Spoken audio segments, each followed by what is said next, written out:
Hello and welcome to another Arsecast Extra. This time, instead of James, who's away on his holidays, I'm joined by Andrew Allen. Andrew, goodly Invincibles evening to you. Goodly Invincibles evening to you too, Andrew. Wow. What a fucking day. I just said, look, we'll press record and see what comes out, because on many levels that was an extraordinary game at Elland Road today. You know, the stuff that happened, just after kickoff, all the stuff that happened during it, hanging on for a win, 6 minutes of injury time, which turned out to be nearly 10 minutes of injury time, madness in the injury time as well and we still hung on for a 1-0 win. And how is your heart? How's your stomach? How are your bits? Are they clenched, unclenched? How are they doing? Everything is clenched. I think the declenching process will take at least 24 hours. Even when the Arsenal game ended, I wasn't wholly invested in Liverpool versus Man City, but then when that went into stoppage time, and you think, well, actually, hang on a minute, this could be Invincibles Day. Suddenly, you're kind of willing another result, and it's very tight downstairs again. Another 10 minutes of injury time in that game as well. What the fuck? I mean, as I said straight after the Arsenal game, it was the game that didn't want to start and the game that didn't want to end. Yeah. It was just manic, and it's going to take a little bit of time, I think, just to kind of calm down and take it all in. You could see, Saka after the game, Arteta after the game, everyone just completely drained, I think. Sure. I was just looking through the pictures. There's a great picture on that David Price took, and it's William Saliba at the final whistle, and he sort of jumped up in the air to celebrate. And I saw Arteta. I was just watching the end of it there. I downloaded the second half just to have a look at a couple of bits, and Arteta on the sideline going crazy when the final whistle went, and then trying to compose himself, and then just enjoying, like, I don't know that any of that second half was in any way enjoyable, right? There was, from a football fan's perspective, when you get across the line, when you get a decision or two that goes your way, maybe, and we'll come to that, but it was a question of endurance, I think. And what's interesting is, like, we've been on this really good run, and you'll say to yourself, or you might say on the podcast or on a blog or something, there's going to be a day when things don't go quite right, and you sort of prepare yourself, you try to steel yourself for it. There's going to be a day where you don't play particularly well, or the opposition play really well, and that's just part and parcel of football, and you're going to have to. I don't like it. I don't like that. I mean, I woke up this morning and I was nervous. I mean, people may or may not know that I have a particular distaste for Leeds United. That stretches back a long, long time. So I knew, obviously, I was coming on here, and I didn't want to be covering for James and for it to be a miserable occasion. Sure. So there was sort of a double-edged thing going on there. And then, I went for a walk before the game, and I was sort of strolling through the park, and the girlfriend asked me, what are you thinking about? It was that classic moment you've seen in the Fever Pitch film where you kind of think about saying, something really deep and meaningful, but actually you're just like, I really hope Gabriel Jesus is fit today, or, we just can't lose. It was that type of day all morning. It was on my mind. And then the game started, and all I was praying was that we scored the first goal, because I just had a feeling, if we fall behind, it's going to be a real slog to try and get back in a game, especially after the week we've had. Liverpool was so stressful, sure. Flying to Norway, playing that god-awful game, but no preparation, basically. I mean, I don't think the team got back until late on Friday. They sort of did a bit of a kick around on Saturday morning, and they were straight on the train or bus or whatever it was back up, or maybe the plane back up to Leeds. So, yeah, I mean, it's an incredible thing to come through a game like that. It has to be said at the end of this week, but also knowing that at some point we've got to go again. We've got to go again. That's it. That's the thing about this month, is like, there is no rest. There's no rest for the wicked, no rest for the Invincibles or anything like it. I mean, I was going to talk a little bit about the team, but there isn't really much to say other than Tomiyasu kept his place over Kieran Tierney, which I sort of thought might happen, and maybe we'll talk about that decision. But the game kicked off, And within 60 seconds, the game had stopped because there was this situation where the referees were not in contact with fucking Mount Doom or whatever you want to call Stockley Park, right? So, the communications issue put a stop to the game, and it was really very funny when you think about it now. And James, I'm fully aware right now, is lying in a bed of ham on ruffles on his holidays, just basking it in. But he did a tweet, while this delay was happening, like, if only there was some precedent for a game of football being refereed without technology. I'm paraphrasing here, but like, thank fuck, in the end there was technology. But it was a really weird sort of situation to occur in the Premier League. Yeah, I mean, obviously it looked initially like it was just a problem between the officials, right? That they couldn't hear each other. But I guess once there's a power outage, it becomes a slightly bigger issue because, I mean, if it had suddenly become nighttime in the middle of the day in Yorkshire and the floodlights were due to go on, they wouldn't have been able to put them on. Sure. But I mean, it dragged on and on and on. And I mean, it's, when you think about it, yes, we could have played the game without VAR.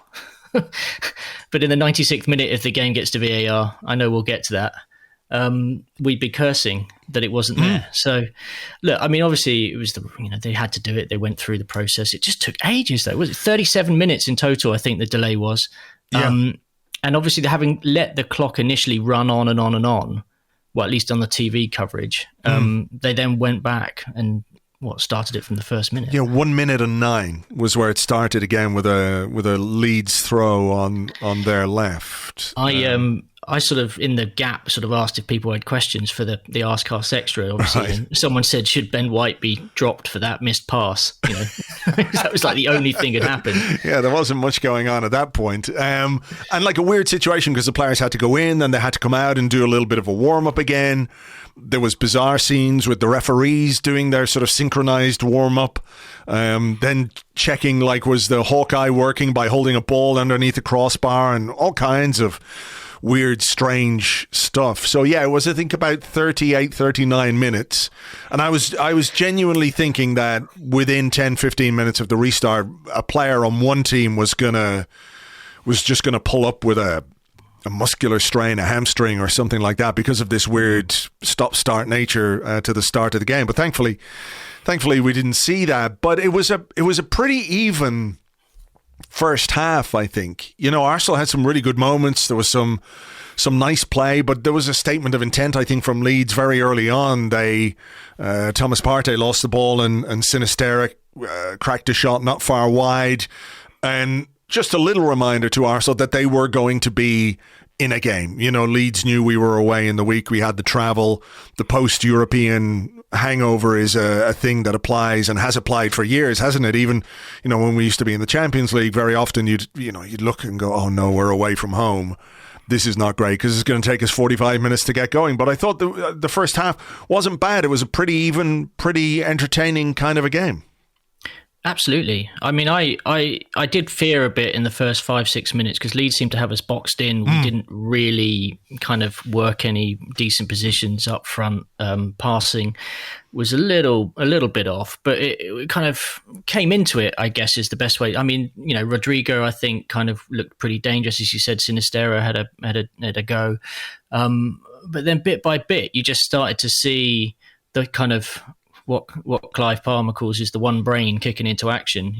Suddenly the gap seemed smaller, the triangles appeared, the guys started working the ball a lot up the left with a view to then, working the ball up the left to Martinelli, who would then try and get the ball over to the right via Xhaka and Ødegaard. And that seemed like a really clear tactic. Go one side, get it over to the other, see if you can pull off an opportunity. And by and large, I was like, this is good football. We're in control here.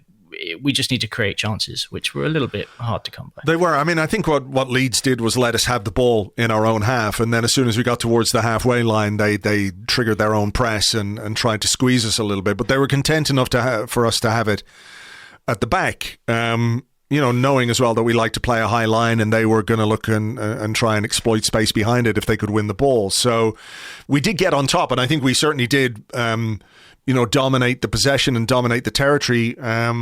Probably should have been ahead when Gabriel Jesus, the ball came through to Gabriel Jesus. I think there was a good moment when, I don't know if it fell to Odegaard, he kind of slipped or whatever it was, but I think before that, they'd hit one into the side netting, and then there was a corner, and Ramsdale made a really good save low down. So it wasn't, not that it was necessarily end-to-end stuff, but Leeds' threat, which was obviously came to the fore in the second half, was present all the way through this game. Yeah, I mean, I think that's it's a good thing to recall that Ramsdale save, because it came at a vital point in the match. As I said, falling behind today was not really an option, and he got down low, made a very good stop, had that sort of you will not pass energy about him early doors.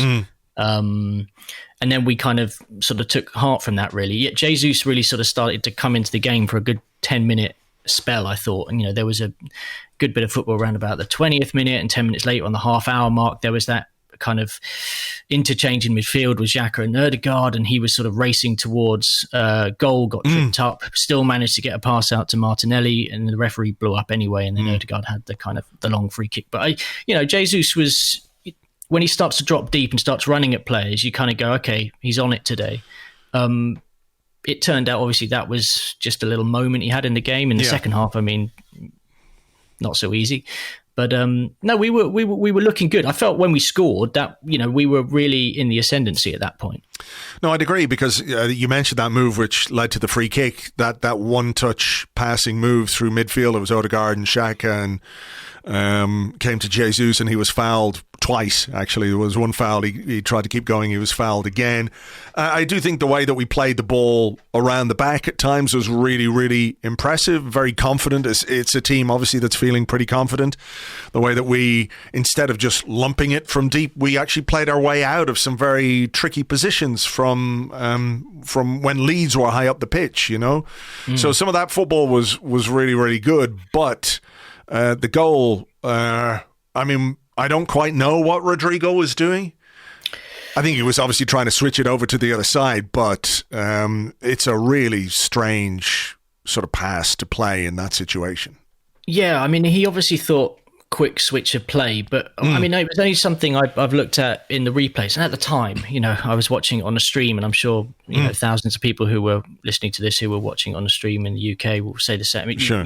It's such a more stressful thing, and you're not really getting the same, replays or chance to kind of take it all in. And it was only when I watched afterwards that I noticed actually that Gabriel Magalhaes kind of comes right up behind him, which actually is one of the reasons why Rodrigo tries to go for an early first-time switch of play. So, it was a reaction to being under pressure. And then, I mean, what happens next is just incredible. I mean, Saka does brilliantly to get the ball back very quickly to Ødegaard. And at that point, you're thinking, okay, here we go. Yeah. Saka knows exactly where to run, darts inside, and the opportunity's there. What are you going to do with the ball, Bukayo? And, I'm just trying straight in the top corner. I'm just going to watch it again here, actually. Just because I haven't really seen a replay of it yet, because, he's trying... That's a ridiculous pass. Actually, the weight on the pass from Odegaard is excellent. Yeah. And with his right foot, that's just an unbelievable finish from Saka. With his wrong foot, In the post-game stuff, he was asked about the goal, and he just said, basically, I'm paraphrasing, but he said, as soon as Ødegaard got the ball, I knew where to go. And that's the kind of automatisms, I guess, we've been looking for. I know what his strengths are. He knows what my strengths are inside the defence. And to be fair, I thought Saka was, he had, I think it was Pascal Stroik, wasn't it? On toast. He's not really usually a left back. No. It was just an emphatic finish, though. To find the top corner from there, it was one of those absolutely clinical. Oof. So do you know what? Do you know what it reminds me of? Actually, the finish. It's a little bit like Batistuta at Wembley. Yeah, for Fiorentina. Yeah. When sort of Seaman is there, and he's sort of going backwards a little bit, and the same with Meslier in the Leeds goal. But he couldn't do it. It was just gone beyond him before he could even get his hands up. It's an amazing finish, and that's 3 games in a row now where Bukayo Saka has been the match winner. Goal against Liverpool, or 2 goals against Liverpool, the goal against Bodo Glimt, and now the winner in this. I mean, for a guy who was, people thought he's not really doing it so far this season. He's doing it now. And I don't think for a second that he wasn't doing it until now, but I can understand why there are a couple of questions. I just think, the tangible contribution that you look for a player in his position is, it's that. In games like this, in moments like that, it's being able to take it, and, it's just top class. So it's now, 5 goals and 4 assists in 13 games this season? It's not bad, is it? I don't think you can really argue with that. No. And if he's just sort of coming into form now, then that's brilliant for us. It's perfectly timed. And obviously I think we should, pay lip service to Ødegaard. I mean, great pass, and I think it's 3 goals and 2 assists for him. So he's sort of finding a level of productivity. I don't think there wasn't a huge amount to scream about either way after that first goal, I didn't think. In terms of, the rest of the half, it was kind of like we were doing solid possession football, trying to keep them at bay. Yeah, they had us on a couple of counters, backpedaling and whatnot.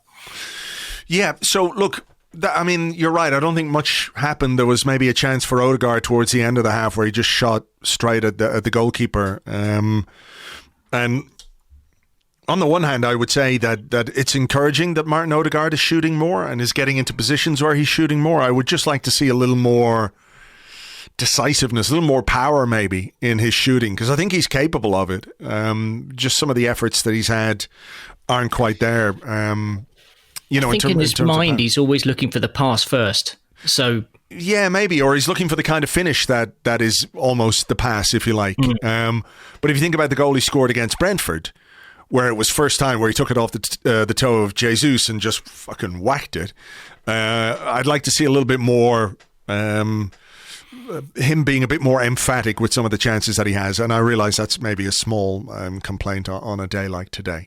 So we get into the second half, and Leeds score a goal, which I have to say, if that was disallowed up the other end, I would be extremely unhappy about. If Gabriel Jesus had scored that goal and they'd overturned the decision because of whatever Bamford did to Gabriel, I think it was, possibly a little bit of a foul, but I think we got a little bit lucky there. Oh, yeah. I was, the classic 90 seconds behind what was happening. And I think I messaged you and I said, was that as soft as it looked when I saw it first time? And you were just like, yep. Yeah. Absolutely. But you did also clarify that and say if it had happened at the other end, I'd still be angry if, the referee didn't blow for a foul. No, what I meant was like if it happened up the other end, if it happened the other end, if it was Jesus who scored, I'd be furious if that goal was disallowed. So I can understand why Leeds might be cheesed off about that. Maybe it wasn't subtle enough, you know what I mean, from Bamford, where I don't think he necessarily had to make it look quite as much of a foul as he did, but I should look at it again, shouldn't I, really? At first look, it 100% looked soft, and it was exactly what you dread, isn't it? You've worked really hard to get into a 1-goal advantage. You've had the break. You've obviously been told how to set up for the second half, and you're suddenly faced with, everything being torn up, and you're starting again at 1-1. Yeah, I think he's just doing what a centre forward should do in that situation. He just sort of uses his strength to muscle the defender out of the way. Like, I guarantee you, if Harry Kane had scored that goal, it wouldn't have been disallowed. You know what I mean? It's that kind of play that I think some players will get away with and some won't. And we got not luck, I suppose, but VAR and the referees were a bit generous to us there. Look, if he hadn't made a decision, I don't think VAR would have called that one back. No, probably not. Probably not. Yeah. So, yeah, definitely a lucky escape at that point. But, yeah, it didn't prove to be a kind of warning that kicked us into, into shape. Instead, we just sort of fell deeper and deeper into a pit of despair, it seemed. Yeah, so look, my around 48 minutes in, my stream died for about 5 or 6 minutes. And at that point, I could see that Leeds were on top, and they remained on top during that period. I was kind of hoping, like, by the time my stream comes back, Arsenal will have sorted this out. We'll be, we'll be organised and everything else. But we weren't. I mean, what do you put the second half down to? Because it's normal in a game that the opposition have a period where maybe they're on top or they're a little bit dominant or where you just, things don't go right. But very rarely does it last basically 45 minutes, which I think is what happened in this half. We really couldn't stem the dominance that Leeds had in terms of the intensity, the possession, the territory. I'm just trying to think. I mean, it was so in contrast to the first half where we had the confidence to play out from the back and to work triangles and work the ball up the front of the pitch and stuff. It was so in contrast that it kind of reminded me a bit of that Leicester game last season where we played really well in a burst, got ourselves obviously in that instance to a 2-goal lead, and then just completely went into our shell. Saliba made a bit of a mistake which led to a chance for Bamford, and I think the crowd are really, really on it. And I do think the crowd played a part in creating a level of atmosphere that we struggled to deal with. And with every almost miss and every injustice and whatnot, it just kind of became even more fervent. Yeah. I mean, Ramsdale made another good save, didn't he? From Bamford that time when he went through. That was the one with his goalies, I guess we have to say. Right. I think I missed that one because there was another one as well when Ramsdale made a save. That was later on. So I'm just going to go back and have a quick look at this one. This was, let me see what minute of the game this was. Minute 53. So I'll see if I can find that here. It was... It was definitely nervy moments there, and we struggled to get any kind of control over the game. Ramsdale was screaming at people. Arteta on the touchline was just looking, annoyed. And there were a lot of breaks in play, and every time he seemed to pass messages over to someone, he was sort of desperately urging them to show, more composure on the ball, more concentration. I'm just looking at this. Oh, yeah. Yeah. Wow. That's very good and brave goalkeeping from Aaron Ramsdale's testicles. Yeah. He stood up well to Bamford. Quite how well he might stand up tonight, I'm not sure. But that's a very, very big save. A mistake from Saliba, all right, for sure. And Saliba gave away the penalty. The question I have about this, though, is the fact that in the build-up to the penalty being given, Leeds are very obviously offside. So we should have Dale Johnson from ESPN on speed dial here. Like, I don't quite know why that offside is not given. Is this one of those where it's in the second phase? But surely if the guy is offside, he's offside. If he takes it, he's offside, right? I don't know what phases of play have to do with the guy being offside when he's receiving a pass. So I don't quite understand why in the check for the goal that wasn't looked at or taken into consideration, because I think it's a penalty. There's no question in my mind it's a penalty when the ball hits Saliba's arm. There's sort of that slight movement, and you can see by the way he reacts. He's like, "Oh fuck," he knows. He knows, absolutely. I mean, he's kind of overrun, trying to track the player, and he's turned himself inside and just watched the ball land on his hand, and instantly there's a grimace on his face. And I mean, I don't know about you. I was just, we retained possession for about 15, 20 seconds after that, and I was just waiting for the ball to go out of play, the penalty to be given. Yeah, it was so obvious from the get go. Yeah, from Saliba's reaction, the reaction of the Leeds players, and everything else. I was pretty sure. But when you look at the offside, I mean, have you seen the offside? I don't think I've seen it, no. But then obviously, last week we had an issue, didn't we, where Liverpool scored where there was probably an offside in a certain phase of the play before the Nunes goal, and someone was standing in an offside position and it forced Gabriel to make a decision, and he, faffed up in that instance. Yeah, I'll send you through. Hang on a second. I'll just send you through the screenshot here by WhatsApp. It's on your WhatsApp now. So you can see this. I don't know which player it is, whoever's on the right-hand side, but he's like miles offside. Yeah. And the ball comes back from there and then it goes into the box. So it's not as if that phase of play or that passage of play had no bearing on what came next, because if he'd just been given offside right there, as he should have been by the linesman, then that situation doesn't develop. Saliba doesn't handle the ball and they don't get a penalty.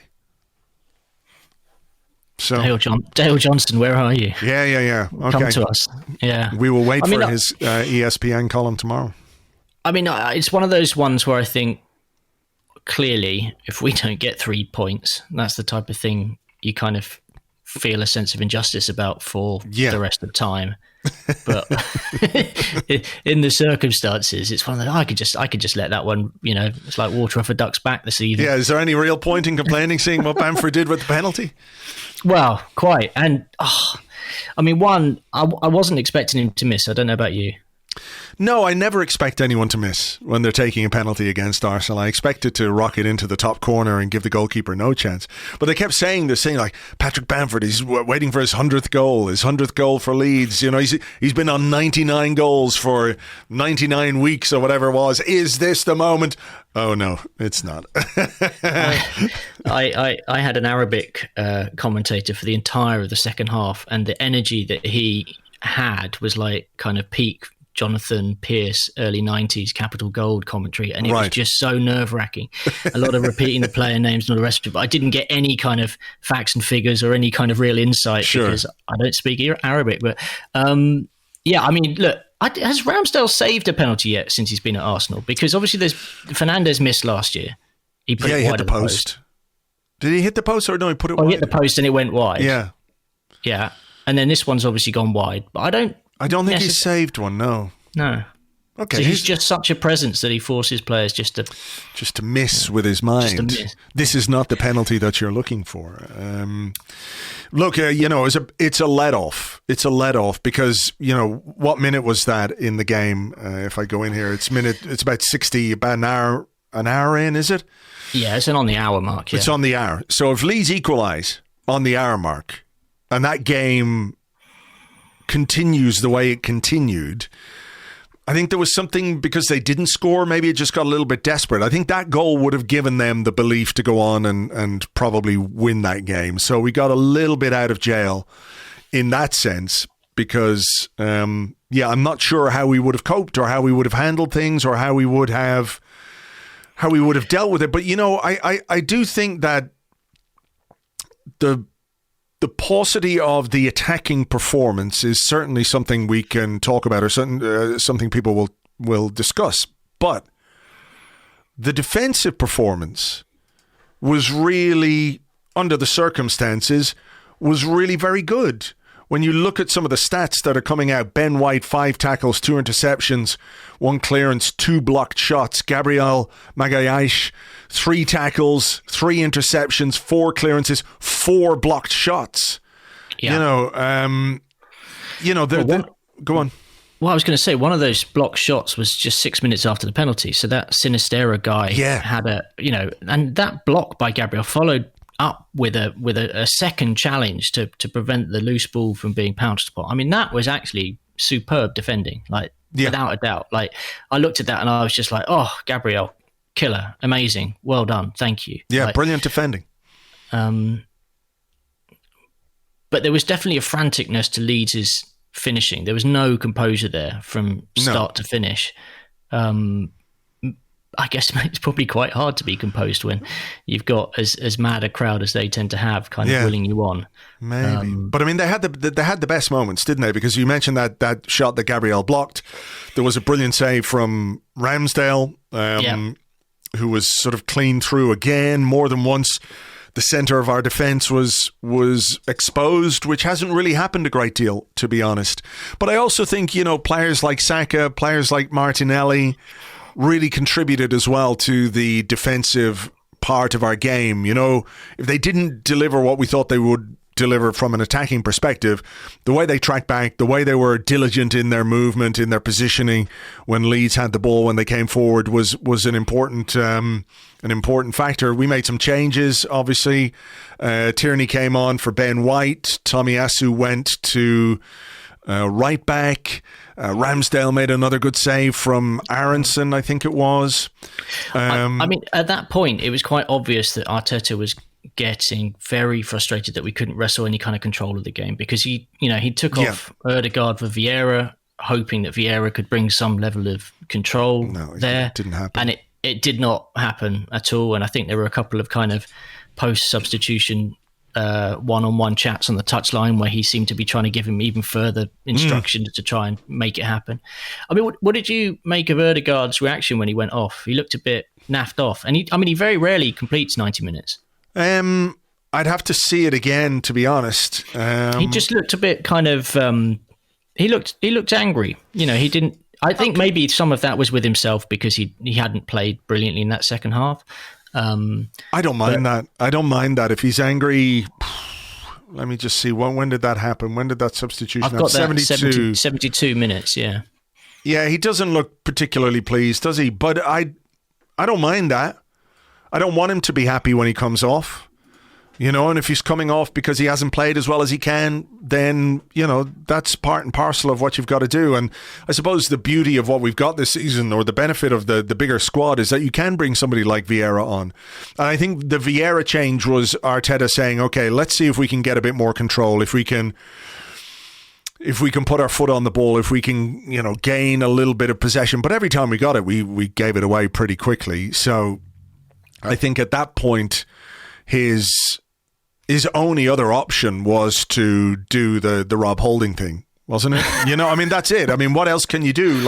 If you get to 75, 80 minutes of a game and you haven't been able to change the momentum of the half, there's no way you're going to change it in the final 10 minutes because of simply the game state, with them 1-0 up at home, desperate for a goal.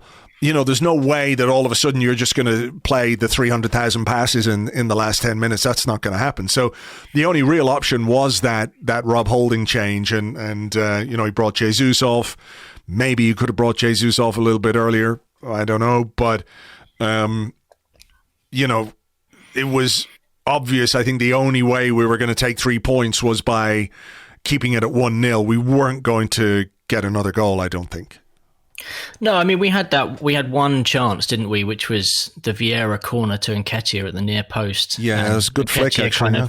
It was a good effort. He flicked it and nearly found the bottom corner, but it went into the side netting. And, if that had gone in, we'd have just put our feet up and relaxed. But as it was, they went, I think actually they went straight up the other end, I think within a couple of minutes. And the Somerville, the substitute who came on, there was a cutback to around about the 12-yard spot, so the penalty spot, and that young kid kind of blasted it over the bar. Yeah, and went to his knees like he'd been shot. He head in hands. And well, yeah, you can understand. It's a big moment. A big moment. Yeah. It was a nice piece of play actually, and good bit of play from Bamford actually to make a flick, and then I'm looking at it again. Oh my goodness, he's gone full platoon there. Yeah, it's full platoon.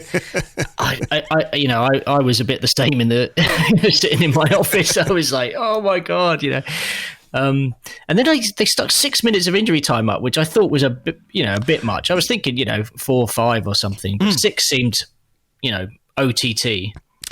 I agree. I don't quite know where they got 6 minutes from in that second half.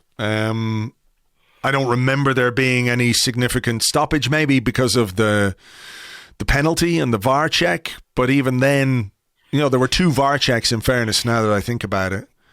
There was the VAR check. Did they not VAR check the... I guess for the penalty, there was the handball and... Yeah. And the subs and what have you. I still think 6 minutes was over the top. And I did feel like 6 minutes gave it the potential for something mad to happen. Like 3 minutes, yeah, whatever. But like 6 minutes, it sort of gives you a bit of hope if you're the team that's chasing a game.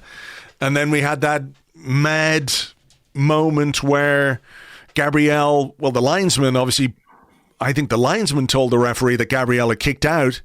He gives Gabriel a straight red card, gives Leeds a penalty, and then we get VAR again. And it's Paul Tierney on VAR, of all people, to sort of save your bacon. He saved us a little bit at the start of the first half, as we've talked about with the Bamford goal, and then this.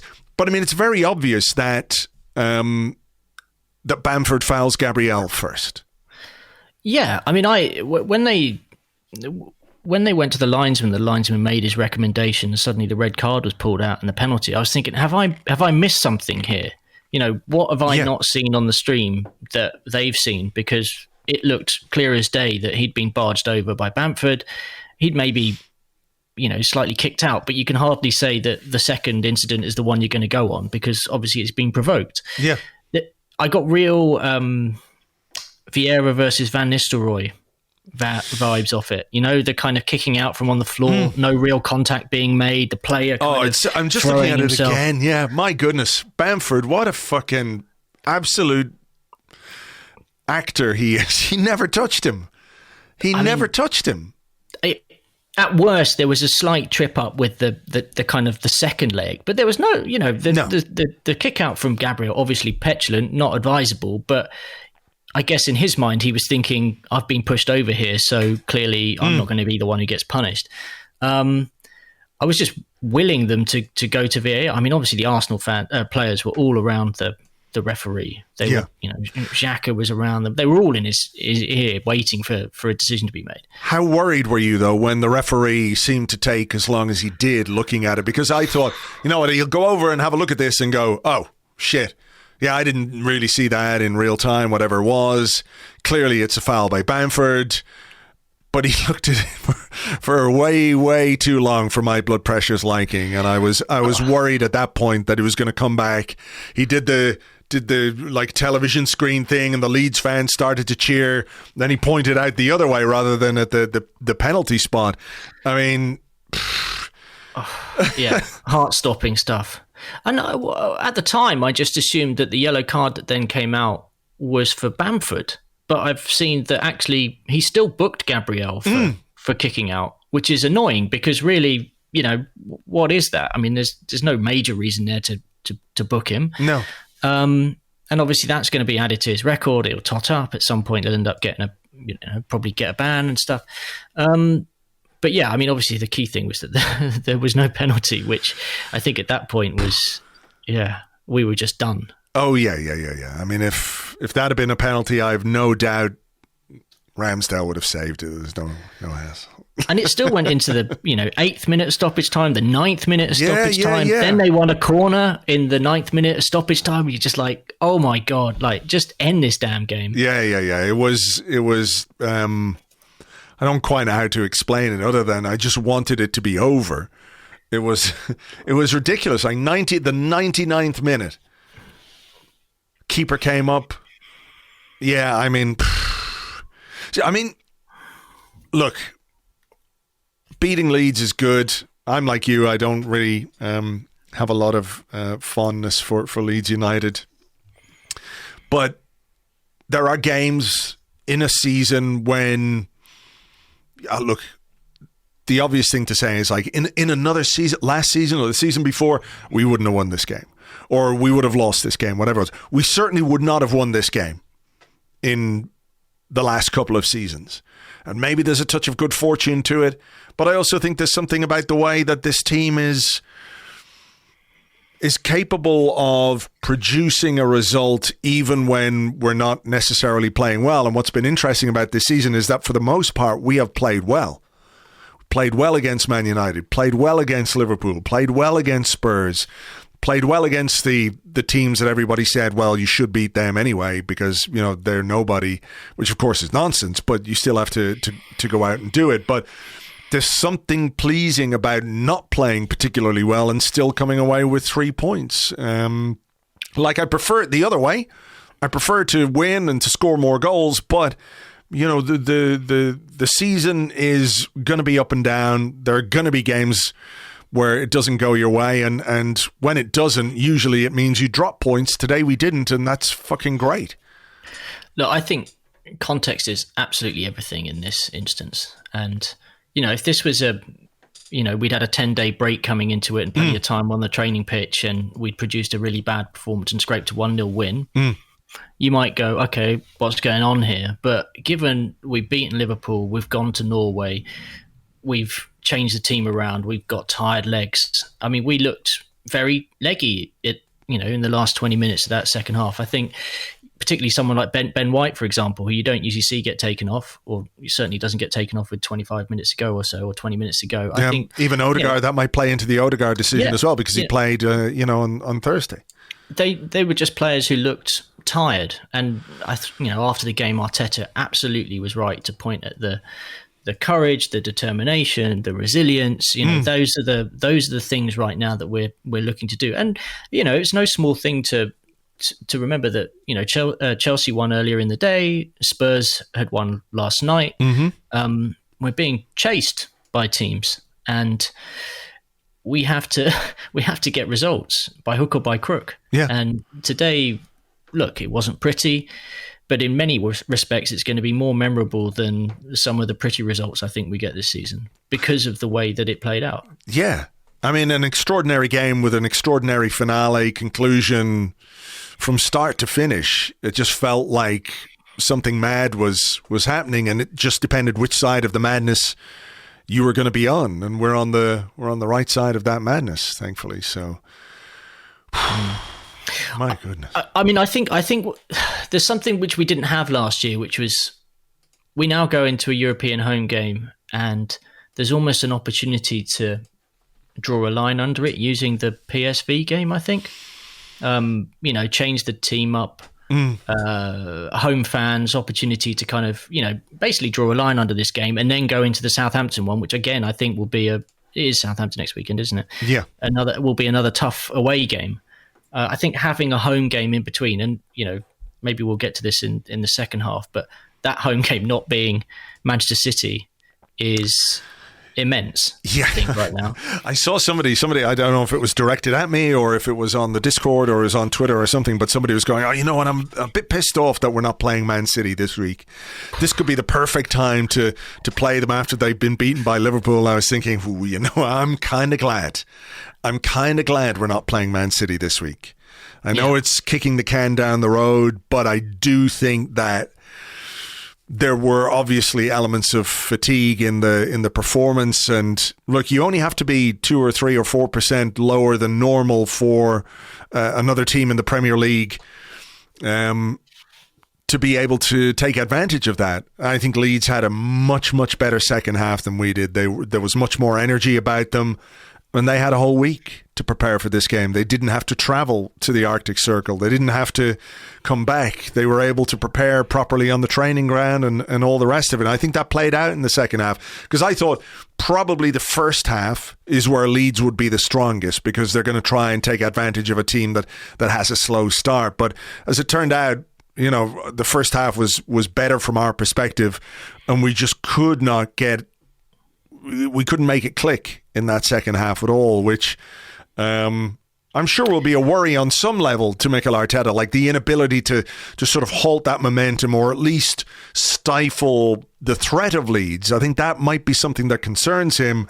But more than anything, I'm sure he'll be delighted with the 3 points and the effort as well. Like, even if it was tired, it wasn't like players gave up. As I said earlier, I think the defensive effort was really, really good.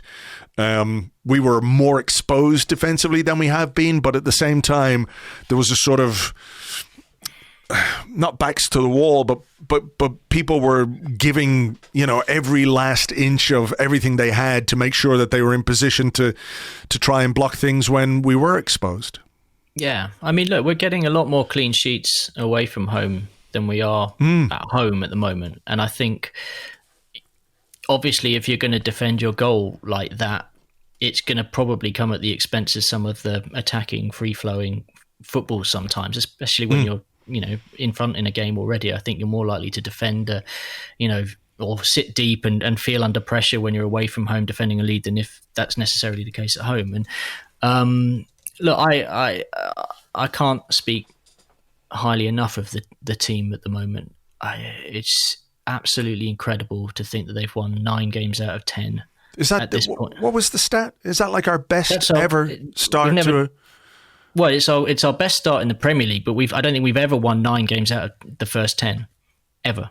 So, or if it is, it goes back so far that everything was in black and white. Even before my time, we are being lured into a situation where you start to hope bad things, well, good things, but this is what they lure you in now. Now, I started the season, top 4, please, thank you very much. Even that's good. That's going to be very, very difficult. But you're suddenly looking at a league table where there's a 4-point gap.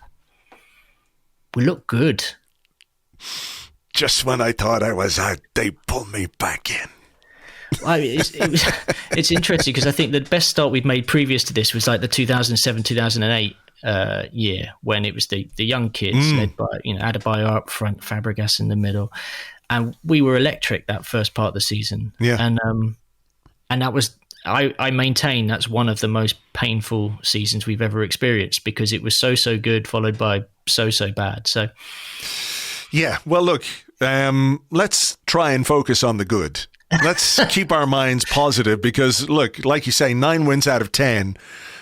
Even if today was not our most accomplished performance, you don't win 9 wins or 9 games out of 10 by accident. You just don't do that. So it is really positive. It's really positive to go away from home and win a game after a European away game as well. Like you say, we've got a big one on Thursday and then another away game in the Premier League. So, look, it's hard not to get a little bit excited and a little bit hopeful and a little bit optimistic. And, on a day when Man City have lost, you allow yourself to dream just a little bit, but we have a long way to go. But whatever else you would say, this is a group of players. This is a team that demonstrate a kind of desire and a kind of, as Ramsdale said last week, there's a fire inside, and you can kind of see that in the way that they play, that they're striving for something that we're all striving for as well. We're not striving, but we're hoping that they will do, and that slight X factor, whatever it is, that togetherness, that consolidation of ambition that is then manifested through performances is just really fun to watch. Yeah, I mean, they've built up momentum, and momentum's everything. And like with the games coming as thick and fast as they are at the moment, just trying to get those points on the board, as many of them as possible before we all sort of break up for a bit. Who knows what's going to happen after Christmas? I mean, it's impossible to predict. You do kind of realize how tired some of the players are at the moment, but at the same time, you realize that all of the different teams are kind of all the teams in Europe are being put through this mill at the moment, and will continue to be in the new year. So I think, you start to look at January and you think we might need a player here, a player there, if we can get something, especially if, there's tangible Champions League football on the line. Sure. We won't want to make that mistake and leave ourselves too short like maybe we did last year. Yeah. So look, it's good times. Good times, and being top of the league is a nice place to be. All right, we will leave it there for part 1. We'll take a short break here. We're going to come back with your questions and more in part 2 right after this.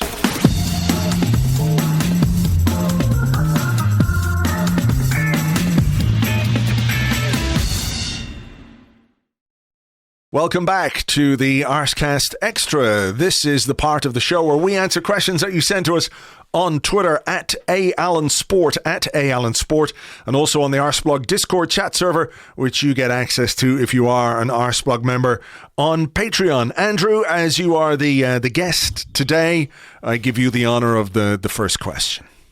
Oh, thank you. I'm going to go straight to the Discord where Fleds asks, is Takahiro Tomiyasu the new Bakary Sagna? You know what? I actually think that is a reasonably good comparison.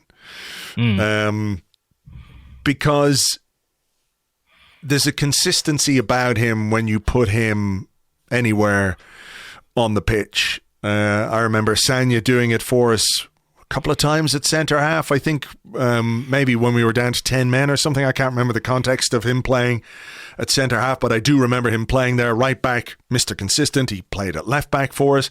I do think Tomiyasu struggled a little bit today. I don't think it was his best performance. Certainly, I'd be curious to know why, if the decision to play him there last week was very specific. I think we understood it was quite specific against a very particular opposition, a very high quality opposition, and especially when you're talking about Mo Salah, who did that goal today, by the way, the Mo Salah goal. Holy moly. What you said it to me that it was like the Henry goal against Chelsea, where he just sort of, was it Desai and Cudicini? I can't remember. No, I think that was where it was Terry. I think he muscled off the ball, but the ball just kind of lands out of the sky and he just sort of spins on it and takes the defender, away from him in the process before freeing up the space. I mean, Salah had a lot more to do because he was a long way from goal, but some finish. But, Tomiyasu was brilliant against Salah last week to the point where Salah was taken off. But I was sort of curious as to what he thought about this game. Like, was the start a reward simply for playing as well as he did? The fact that Tierney played... did he play the 90 the other night? I'm not sure. Near enough. But I did wonder if maybe a natural left-back might have been better for this game. But I do think the Sagna comparison is... I know exactly where he's coming from on that one.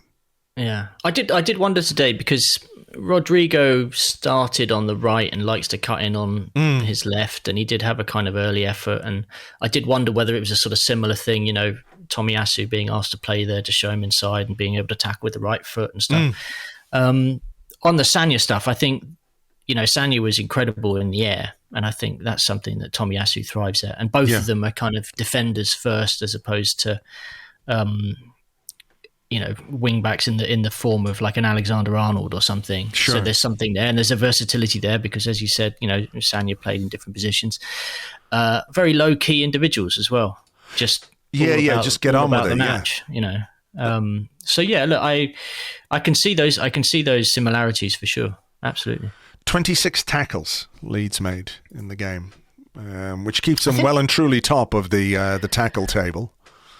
I think they may have made something like 20 of them in the first half, though. Right. Which says a lot about our ability to get out. We just weren't on the ball at all.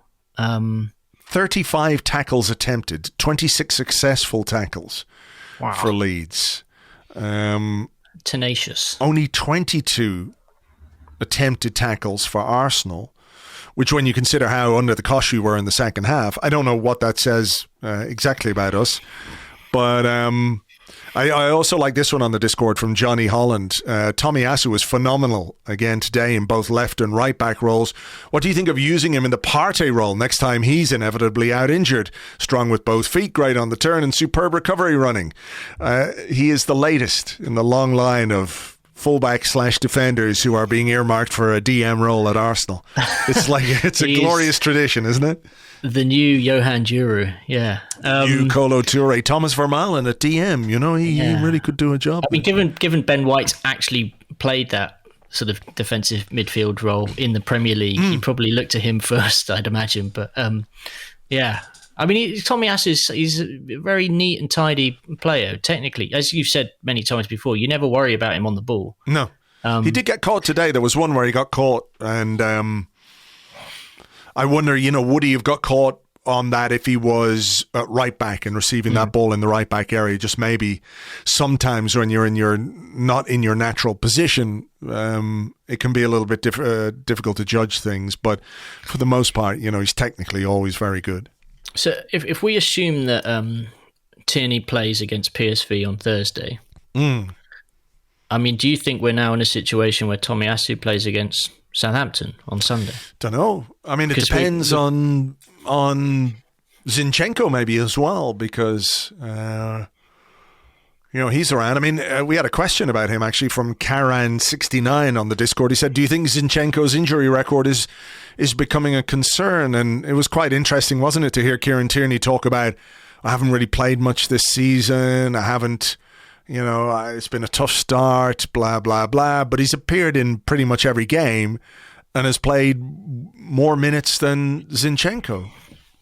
I mean, he's played more minutes than Tomiyasu and Zinchenko, I'd imagine, Tierney. I think he made 6 starts up to today and then played 20 minutes at the end there as well. I mean, I get Tierney's not had the opportunity to build any kind of momentum in his own game. It must be annoying not knowing whether or not you're going to start matches. I can see that. And he spoke very candidly in the week. I thought it was interesting that he was one of the people that was put in front of the media, but obviously the club didn't mind him being that person to go and talk pre-game about his circumstances. And he was quite happy being honest about it. And he doesn't seem... I mean, he said himself, "I'm not angry. Obviously, I'm gutted. It's not going to, affect the way that I approach training and stuff." And I think this is exactly what we need across the entire squad if you're going to do what we're hoping to do this season, which is, go the distance. I just think we're lucky. We've got a lot of players who are capable of playing. I say lucky. I mean, it's by design. I mean, we've got a lot of players who are capable in various different positions. They're all eager. They're all playing pretty well at the moment. This is all positive. No, I agree. It's a consequence of having a deeper squad and a higher quality squad, is that there are going to be some players who, ordinarily would have been first choice and now maybe aren't going to play every single game. But it doesn't mean that their role, even if it's, let's say, in inverted commas, diminished, it doesn't make it any less important. That's the thing about this. I think this is maybe something that some of the players might have to get their head around. Is that like, okay, Kieran Tierney, you're a great left back, but you have not played a full season for Arsenal yet since you've arrived because of various injury issues. So if we can keep you basically injury free between now and May, and you play probably more minutes or make more appearances over the course of this season than you have done in any of the other seasons where you were first choice, is that not a bigger contribution to the team? And it's sort of changing that mindset. Is that like, okay, what you want is to play every game, but you can't. You cannot play every game. No player in this team is going to be able to play every single game this season. No way. Can't be done. So you've got to manage the minutes. And I think what we're seeing now, maybe in some ways, is Mikel Arteta managing minutes. That might go to the Odegaard decision today.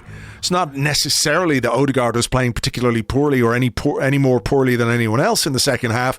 But it's like, okay, we've got to try and change something, and we can also manage his minutes at the same time. And I'm sure those conversations are being had with the players. Sure. It's the easiest means for Arteta to have to explain why he's making certain situations. I mean, no, I think we're in a good way. I mean, Tierney this time last season, everyone will remember, had kind of lost his place for 3 to 4 games to Tavares, right?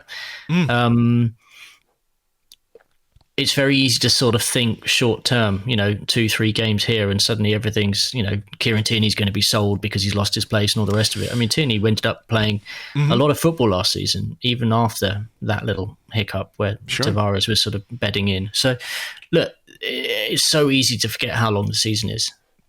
It's so easy to forget. Yeah. And this season in particular as well, where we don't know what the impact is going to be on players who go to the World Cup in the middle of a season and players who just stop playing in the middle of a season. That's another thing that people are going to have to get used to or come to terms with. We've no frame of reference for what this is going to do to footballers at all. Like it's not happened before, so nobody can really predict what the physical impact is going to be on players who are, when they're going week by week by week. What is it they call it? Periodization, where sometimes the best thing for a player is to just keep playing him, even if he's slightly tired or whatever else. It's just that keep playing him. And if you stop, then potentially you could end up with injuries. And I suppose it's not much of a surprise, is it, that we saw some stuff during the week about how Arsenal are going maybe to do some more warm weather training in Dubai, and they're going to play a game against Lyon, play a game against AC Milan. There might be other games as well during that period, because just all the clubs taking one of our ex-strikers. Yeah, exactly. Every team is going to be in the same situation. So, yeah, they're just going to have to get used to it this season. So, shall I go with another question? Yeah, why not? So there's been a lot of talk about Gabriel Magalhaes after the game. I think a lot of it potentially clouded by the incident in stoppage time. But let's go with this one. So at Sagara Daniil on Twitter says, I don't know how to feel about Gabriel's tendency to channel early Koscielny's calamitous spirit. True, he's been pretty solid most of the time, but when you're aspiring to be in a title race, the kind of errors he has been making are costly. Thoughts? ? And that was echoed by quite a few people. At vo_Shoki on Twitter said, good evening, guys.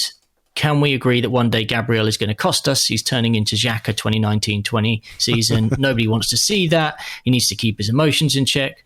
And there were more like that. There was loads. There were lots of questions about this, and I think this is it's a really interesting one. We had one on the Discord from Gambling Blues, who says Gabriel criticism overblown. Obviously he gave away the penalty against Spurs. That, I think, was the last part of a sequence of errors that I don't think he was completely and utterly culpable for. And I think today, very obviously, he was fouled first by Bamford. But if I was the Arsenal coaching staff, I would definitely have a word with him about his reaction. Because that kick out, even if he didn't make contact with Bamford, even if Bamford made the most of, he made a meal of it. He was acting and pretending like he got kicked when he didn't. What I think you want to see from your central defender in that situation is just for him to get knocked over. And then it's a foul. There's no two ways about it. There's nothing else to that incident other than a foul, a free kick to Arsenal. Whereas he does have an emotional response to certain things. The Manchester City game last season, where he got booked for something, I don't know what for, something he said, maybe. That's what they said. And then he got that second yellow card for the foul on Gabriel Jesus. An incident where he probably could have just not got involved.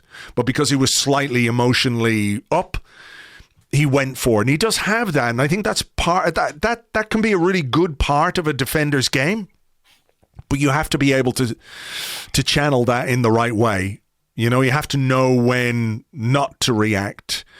So I get why people are a little bit concerned from that point of view. He shouldn't have kicked out today against Bamford. But we talked about his block in the first half. Very rarely, you can go through the stats, which I do. Every time I do the player ratings on Arseblog News, I go through the stats. I have a quick look and just see if there's something I've missed. Very rarely does a central defender block 4 shots in one game the way he did. Very rarely does he make... let me just go through these again. I'm going to say something. As you're speaking, Arsenal have just tweeted about Gabriel. Right.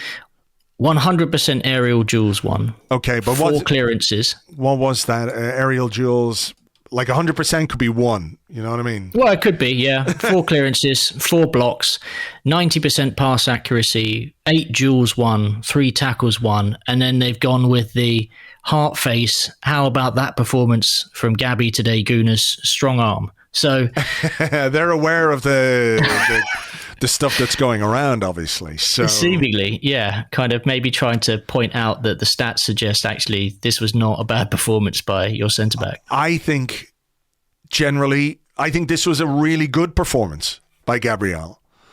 Like we mentioned, Saliba gave away a penalty. Saliba gave a chance to Bamford, which Ramsdale saved with his knackers, So it's quite funny, I think, that Gabriel is being singled out for criticism for what I think was a better performance, defensive performance than Saliba's today. Yeah, I don't think there's been a single question saying, do we think it's time that Saliba had a little break off the back of, you know, his handball mistake here is giving the ball away. Obviously, earlier in the season, he scored an own goal. You know, none of that today. So I think there is a sort of a favouritism being shown to the new boy. Look, I don't think Gabriel will know or care or hear any of this going on. I'm sure he won't, hopefully. But I think he can be bloody proud today, because I made notes during the game, and I said, how many clearances, blocks has Gabriel made? And I think that came not long after the Sinistera one, where he made that incredible block. So, look, I get that he's an emotional character, and I get that we need to maybe temper that sometimes. And I think if that incident had happened in the 75th minute, you know, the stoppage time one, and you had 15 minutes left and he was on a booking, I'd be quite concerned about his presence on the pitch, but only because of the fact that he's worked up, not because I question his quality as a defender. I mean, he's a massive unit. Yeah, and the other thing to remember as well is that he's 24. Yeah. You know, which in the life of a centre-half is still really, really young. You know, so I think we need to just... look, like I said, I understand, like, if people have some concerns about certain aspects of what he does, but like, he's been ever present this season. I think they said something on the TV today that he's started the last 40 something games for Arsenal in the Premier League. Some ridiculous, 42, 40, something like that. I mean, I think only Saka's started more in a row. Yeah. Which is, you know, he's obviously a key component of the Arteta setup. And I think we know from Mikel Arteta that if you're not doing what he wants you to do, if he feels that your game is not where it needs to be, you're not in the team. Someone else is getting a go. So, I mean, I think Arteta said earlier in the season, you know, I think it must have been after the Fulham game where Gabriel sort of saved his own bacon by scoring the goal, and he was bigging up Gabriel's approach to the day-to-day. He was saying he's a completely different character, he's far more focused, all this type of thing. There's an interesting side to this.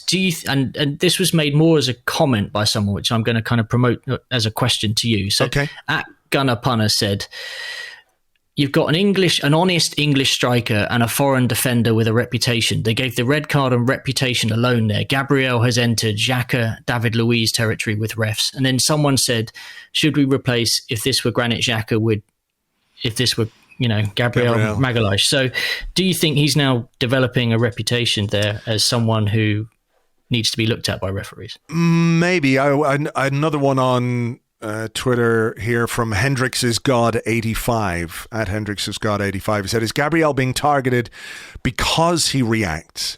Had a great game but could have cost us the result. Players seeming to kick out at him to see if they can get him carded. There might be something to that. There might be something to the way that Bamford went in on him, knowing that Gabriel might react the way that he did, which is why I said if I was the coaching staff, I was the manager, I'd be talking to him, you know, about that. And it's difficult sometimes. And again, 24 years old, he's still quite young. It takes time to mature as a person and as a player. But, you know, you take that aspect out of his game, or you just sort of teach him that you don't need to react in every situation. Like something, just count to 10, you know, that classic, just count to 10 and just see what happens then. But it might be a case that, yeah, look, he is possibly being targeted by the opposition because they know he might be an emotional weak link. I don't know that he's necessarily a defensive weak link because, you know, I've seen people today, I had a Twitter conversation with somebody and they said he's a liability. I'm like, no, you that's way, way too harsh. You cannot be top of the league and you cannot win 9 games out of 10 if you've got a liability at centre-half. You just can't do it. You can win 3 or 4, but you can't be top of the league with a liability at centre-half. No way. No way. Yeah. And I think that moment has overshadowed what I think was a good defensive performance by Gabriel. So, yeah, I mean, if the referee just gets it right first time, we probably aren't having 15, 20 questions about him. But yeah, there we go. All right, here's one from Aman, who's on Twitter at Aman Skella, I think it is. And he said, given our fate is likely going to be decided by our away form, should we set up in a different formation away? Given the pace we have in attack, surely a 3 or 5 at the back would suit us better. Our high line against teams will come back and kill us eventually.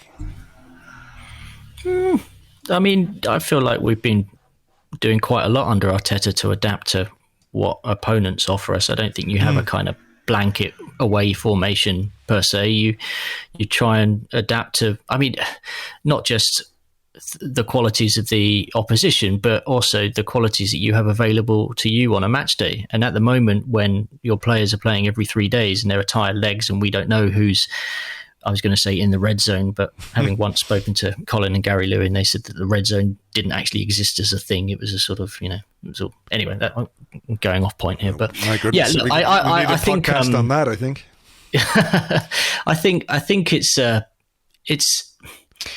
I think we're adaptive. I think we're adapting a lot as it is. I think we're doing a good job, and you don't want to over change things because ultimately we've got a team who seem to be very attuned with each other at the moment. Some of the football we played in the first half was good. We just happened to have a bad second half, and I think you can point to the aggression that Leeds showed and the fact that they had nothing to lose, and we were defending a lead. I think if the game was 0-0 at half time, we might have actually probably been a bit better in the second half. There was a sort of mental thing going on there. I wouldn't say chuck more players on the pitch or chuck more strikers on the pitch or anything. We had something to defend. That was the thing, wasn't it? From what we did in the first half, that clearly Leeds were better, but we had something to protect, which maybe if we didn't have, we could have turned things around a little bit in the second half. But it is weird the way momentum in games can just completely go, and it's so hard sometimes to turn that around.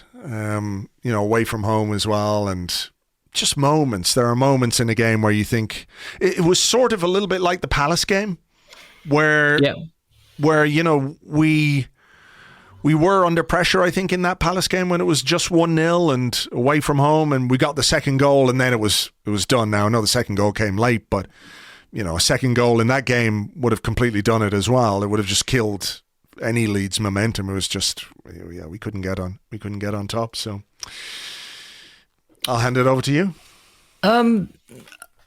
Okay, so this one is from @reasonable Rob, who says Gabriel Jesus looked well off the pace. Do you think that was a consequence of the double head injury last week, and does it suggest that Arsenal Arteta botched the concussion protocol? I mean, I think I know what you're going to say to that. Well, I don't know,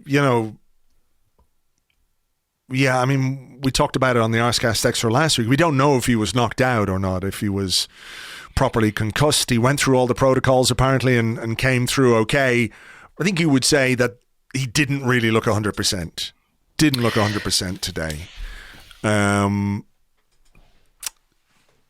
But whether it's a consequence of the head injury or just he had a bad game or whatever it is, sometimes we put 2 and 2 together and it 4 makes a lot of sense, but it may not be the case.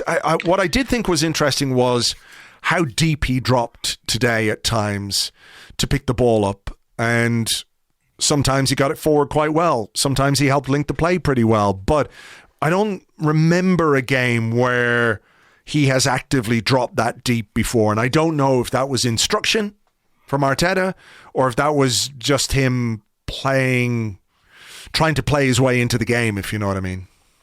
Yeah, I mean, I felt in the first half that he was actually pretty good. There were definitely a couple of bursts forward. I thought he suffered when the team suffered, and when we couldn't hold the ball in midfield, he was just this lone man almost floating around, having to deal with quite a few defenders around him, and consequently he found it difficult. I don't really think the injury situation came into it. I feel like, if he hadn't been ready, Arteta wouldn't have picked him. Why risk it? I mean, he'd already kind of had that conversation in the aftermath of the Bodo Glimt thing, and Eddie Nketiah scored against Leeds, scored the goals against him at the Emirates late last season, obviously knows Elland Road, knows what it's all about, having played for them. So I don't think that had anything to do with it. I just feel that he had a bad game because the team in the second half had a bad game. Someone also said that it's at Seski Art said he scored only 5 goals in 10 matches. How many goals do you now expect him to score by the end of the season? And what would qualify as a successful season for him? I mean, 5 and 10 is not bad. 5 and 10 is not bad. I mean, I think he probably should have had a couple more. Like he should have scored today. That chance he had at the back post where he just sort of clipped it beyond the goalkeeper and then clipped it over the bar. Yeah. Should have scored there, I think. I mean, it's always that thing. He should have scored. Like he had to deftly chip it over an on-rushing goalkeeper from an extremely tight angle. It's just the quality of the player makes you think he should score. And I would say if you were to sit down and have a chat with Gabriel Jesus this evening, he would say, yeah, I should have scored that.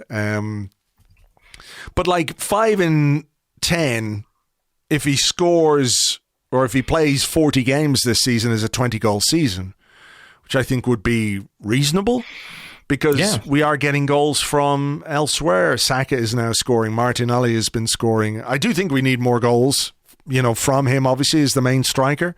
Mm-hmm. But I don't think it's bad or anything like that. And, he could stat pad a bit by scoring hat-tricks against no-mark teams, Yeah, I mean, he's not taking penalties. So, that's something that the other players maybe have on him, particularly Harry Kane. I mean, when you look at who's top scorers in the Premier League at the moment, you've got above him Foden on 6, Firmino on 6, Mitrovic on 7, Tony on 8, Kane on 9, and then Haaland's, out there on his own on 15. So, it's easy. I think Gabriel Jesus could easily have a couple more goals to his name this season.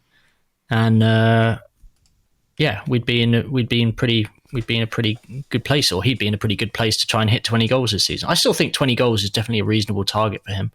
Yeah, I would say so. I think that'd be fine, in a first season, and then you look to push on. So, Sam Colby, who's at Sam12 Colby on Twitter, says, does winning a game like this where we haven't played particularly well but found a way to win make you more confident, less confident due to a lack of control, or no change in our chances of finishing comfortably in the top 4 and maybe pushing City all the way? I feel more confident that we're going to finish in the top 4 for sure. Like I think the title stuff is, it's going to float around while we're top of the league, but I don't really harbour any major hopes of that continuing all the way through till May. But I genuinely look at this team now, and more than I did, let's say, in pre-season when we were doing our season previews, and I was thinking, we're going to be in a real battle to finish in the top 4. We're 5th, 4th. It could go either way, but I didn't necessarily expect us to be, opening the gap up that we've opened so far. So I would say I feel more confident. I mean, we've won games playing well, and now we've won a game playing badly, and we've won 9 games out of 10, and ultimately that's going to stand us in really good stead, I think, going into the season. Any opportunity we have right now to open up a gap on the other teams is incredible. So, there's a nice cushion between us and 4th place at the moment. Yeah. I mean, Kunan Segal, who's at Kunal Segal, who's at Kunal_Segal9 on Twitter, said, what's more important, the 4-point lead, the invincible status, or Tottenham being on equal points as City in 2nd place? It's interesting. I think Tottenham have made their best ever start to a Premier League season as well, They're still behind us, stuff. They're still behind us.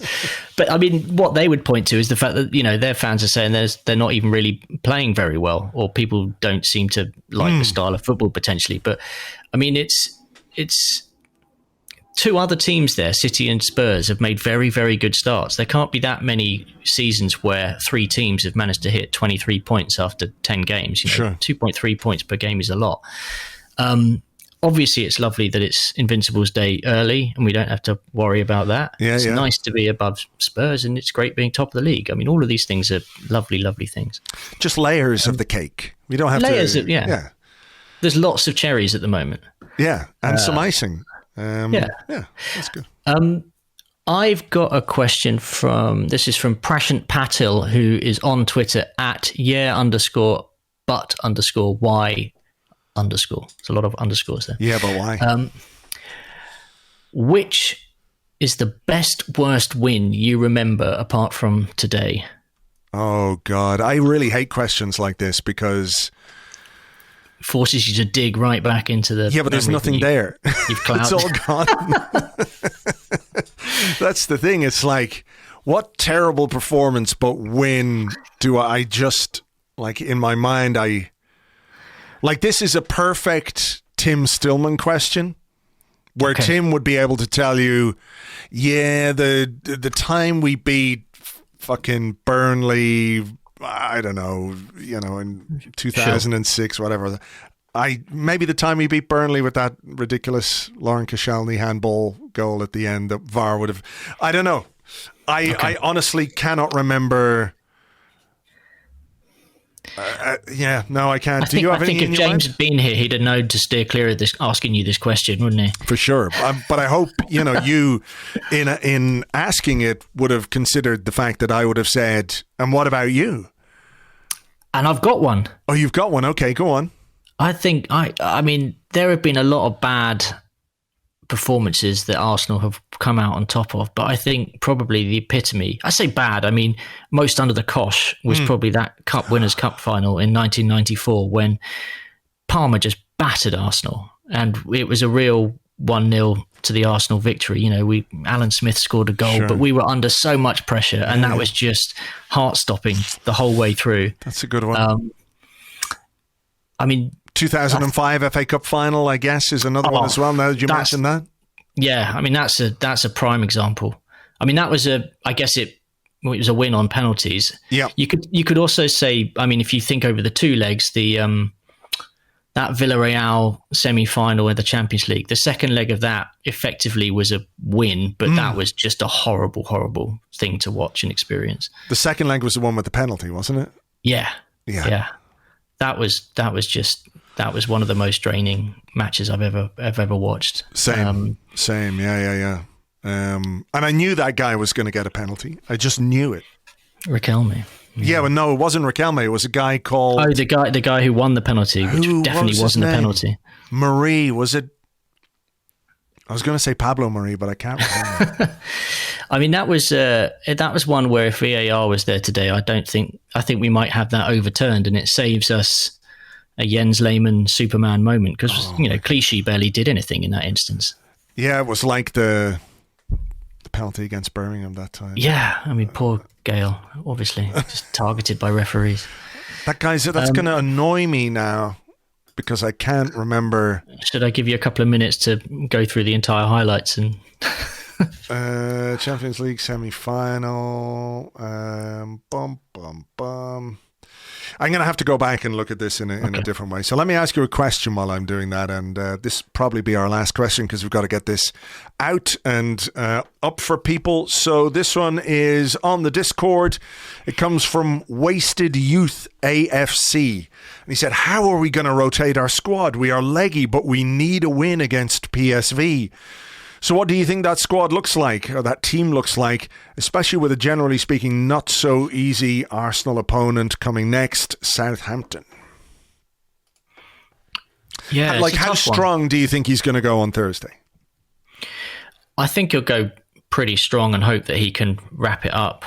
PSV are certainly no mugs. I mean, they've just scored 10 goals in 2 games over, 2 matches with Zurich. So they're flying, and they know that if they win, they're qualified. And obviously, we do not want to play that extra round in the Europa League. So winning the group is fundamental. I think he'll go pretty strong, but I still think, it'll be Nketiah up front. I still think, Reece Nelson and/or Marquinhos will get a run out. Fabio Vieira will play. I suspect you might see Granit Xhaka play, but it might, maybe not Thomas Partey. I don't know. Thomas Partey looked a little bit leggy again at the end today, whereas Xhaka's a machine, man. He just keeps on going. And, then it will be the back four will get mixed up. Turner will be in there. Holding will be in there. Tierney will play. Cedric, I guess, is in with a shout, although the way that he's been kept at arm's length from the pitch so far suggests that he's got his work cut out winning Arteta's trust back. Yeah. I think it will be strong with an even stronger bench. It's a fairly early evening kickoff as well, isn't it? 6 o'clock kickoff. So yeah, Southampton then another 2 o'clock on Sunday job. So Southampton's not an easy place to go. I mean, we've had some sort of real mixed results there over the years, and you never quite know what you're going to get from a Hasenhüttl side. I mean, some days they look like they'll batter anybody, and other days they look like they'll just roll over and take a paddling. So, you expecting any major changes for that? Not really, but I do think he'll be anxious to win this one. It doesn't mean we necessarily win the group because, as people pointed out to me, my maths was wrong on the blog this week where I said if we beat PSV, we'd win the group, which isn't true. We'd have 12 points. They'd have 7 points. It would make it very difficult for them to win the group. And I think that is a scenario that Mikel Arteta would prefer, to have that gap. And, even if in Holland the second leg doesn't go your way, you've then got a home game against FC Zurich where realistically you could play a fairly changed first team and keep guys on the bench and everything else. So I think he will go quite strong. So I think we might see 1 or 2 players in that first team on Thursday that people might not expect. I went back, I had a look. It's Jose Marie was the diving fucker from Villarreal who went over and got them the penalty that Riquelme missed. So there you go. There you go. All right. Right. Thanks for having me. My pleasure. My pleasure. It feels like we've all been through something of a ringer today in terms of what football has put us through emotionally, not just in our game, but like you say, I was downstairs then, I had a bit of dinner and I was watching the last 25 minutes of the Liverpool game and I was way more invested in that than I wanted to be and that I thought I would be. But nice to see Liverpool win and obviously City lose a game and everybody can enjoy our invincible status for another year. So there you go. Amazing. Yeah. Okay. Well, listen, Andrew, thank you very much indeed.